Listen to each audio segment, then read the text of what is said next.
This is Scott the Fix-It Guy. Today we're dealing with a Miele dishwasher that constantly drains. So when you close the door and you turn it on, the drain kicks in like it normally would, but it doesn't stop. It just keeps draining and draining and draining and draining. And this indicates that some water has gotten into the bottom drip tray. So we need to check that out and sponge out the water that's there to make the dishwasher work again, and then figure out why water got in there in the first place. So I'm going to remove this bottom kick panel, make sure we've unplugged it already. I'm using a Phillips head screwdriver on a little ratchet that lets me get into a tight spot, and I just have to remove these two Phillips head screws to get this bottom plate off, and that'll give me access to the drip pan. So now I need to grab the plate and wiggle it loose. This one's on there pretty tight, so I'm going to pull it off from one end and then get that off to the side.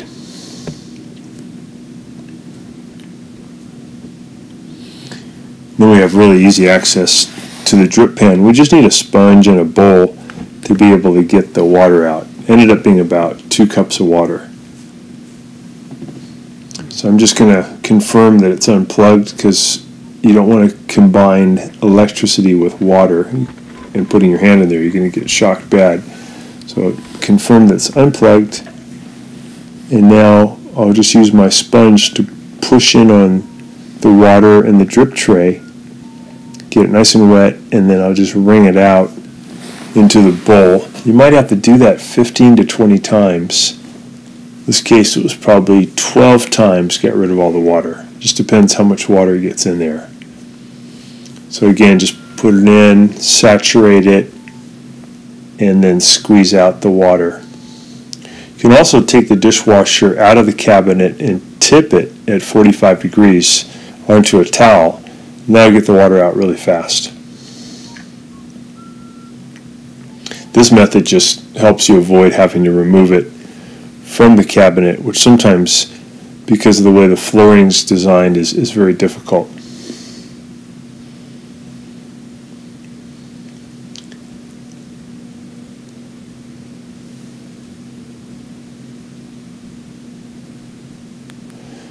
So we've got the water out, and we're going to turn it on, pick a cycle.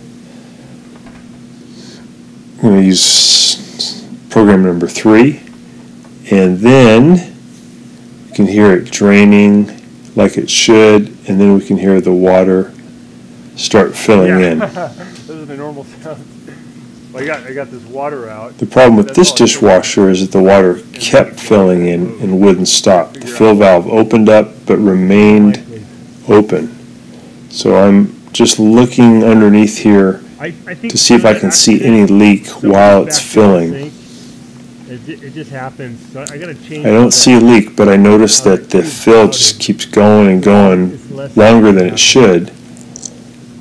And that points to a faulty fill valve, and that's why it flooded in the first place. The fill valve would open, but then it wouldn't turn off. Even when I unplugged it, it still wouldn't turn off. So I'm going to put on a new fill valve. Here's the part number.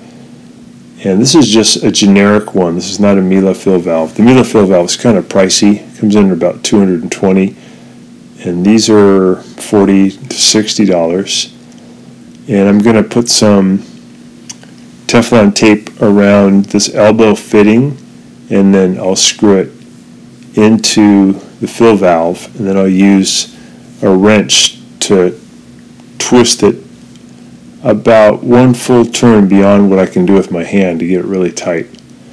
And that Teflon tape just helps prevent any leaks. That's important. You don't have to put Teflon tape on the other threads that the hose goes onto, because that's a compression fitting. So we got that on tight, and we unplugged it. Made sure we have the water fully off, because we're going to now remove the old fill valve. I'm just going to put the new hose on this elbow fitting. I'm getting this fill valve ready to install, and then I'll remove the old one this video does not have the final steps of putting on the fill valve, which just entail putting some spade connectors onto the electrical power connector coming from the dishwasher, and then putting those spade connectors onto the fill valve. Just ran out of video. So now we're using a standard head screwdriver to pry open the plastic case that fits around the old fill valve. And these fill valves just fail over time. This one again is in the stuck open position, and sometimes they won't open at all. I'm pulling back this outer tube, and I'm going to hold it in position with a pair of vice grips just to give me a nice open operatory field to work. Otherwise this tube will keep coming back on you. We notice the blue tube, that's carrying water from the house to the dishwasher, and the black line is the 110 volts AC that brings power to the fill valve. So I'm now using my pliers to move the spring clamp back. I want to move it back about 6-7 inches away from the fill valve. It's actually a pretty easy procedure, shouldn't take you that long, and pretty common for the Miele fill valves to have trouble. The rest of the dishwasher I think is excellent and lasts a long time. The fill valves just have trouble. So about maybe 6 inches away from the fill valve, I'll make a cut through the blue tube with my diagonal pliers, my snips. And it's a pretty tough tube, so I'll use that. You can also use a razor blade, would work. Then I also have to cut that black wire. So thanks so much for watching, and please subscribe when you get a chance.